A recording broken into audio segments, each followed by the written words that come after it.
தமிழக வெற்றி கழகத்தின் முதல் மாநில மாநாட்டிற்கு காவல்துறையினர் அனுமதி அளித்ததை அடுத்து நிர்வாகிகளுக்கு புது உத்தரவுகளை போட்டுள்ளார் அக்கட்சியின் தலைவர் விஜய்.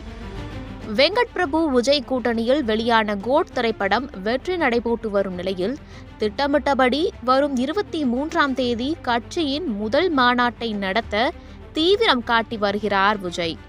கட்சி தொடங்கியதாக கடந்த பிப்ரவரி 2ஆம் தேதி அறிவித்த விஜய், இந்திய தேர்தல் ஆணையத்தால் அங்கீகரிக்கப்பட்டு பதிவு செய்த கட்சியாக மாறியுள்ளதாக நேற்றைய தினம் மகிழ்ச்சியாக தெரிவித்திருந்தார்.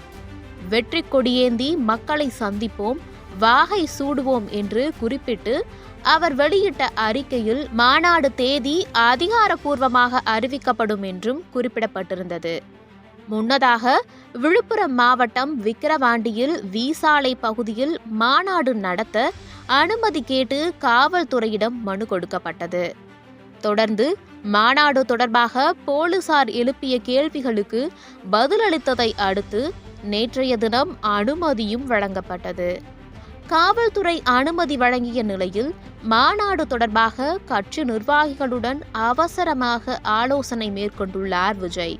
சென்னையை அடுத்த நீலாங்கரையில் உள்ள தனது வீட்டில் மூத்த கட்சி நிர்வாகிகளுடன் மாநாடு பணிகள் தொடர்பாக ஆலோசனை மேற்கொண்ட அவர், மழைக்காலம் வர இருப்பதால் கட்சியின் முதல் மாநாட்டை இந்த மாதமே நடத்த வேண்டும், குறைந்த கால அவகாசமே இருப்பதால் மாநாட்டுக்கு ஏற்பாட்டு பணிகளை விரைவில் மேற்கொள்ள அனைவரும் ஒருங்கிணைந்து பணியாற்ற வேண்டும் என்று கட்சி நிர்வாகிகளுக்கு அறிவுறுத்தியதாக தகவல் கிடைத்துள்ளது.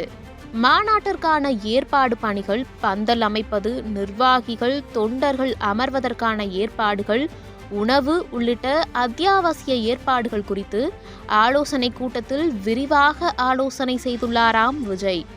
அதேபோல ஒவ்வொரு தொகுதி வாரியாக எவ்வாறு மக்களை பாதுகாப்பாக அழைத்து வர வேண்டும் என்றும் நிர்வாகிகளுக்கு அறிவுறுத்தியுள்ளாராம். மாநாட்டு பந்தல் டிசைனை ஏற்கனவே ஏற்பாடு செய்துவிட்டதாக கூறப்படும் நிலையில் பந்தல் அமைக்கும் பணியை இந்த வாரத்திலே தொடங்குமாறு உத்தரவிட்டுள்ளதாக தகவல் கிடைத்துள்ளது. ஏற்பாடு பணிகளின் ஒரு பகுதியாக மாநாட்டிற்கான சுவர் விளம்பரங்களை கட்சி நிர்வாகிகள் விறுவிறுப்பாக மேற்கொண்டு வருவது குறிப்பிடத்தக்கது.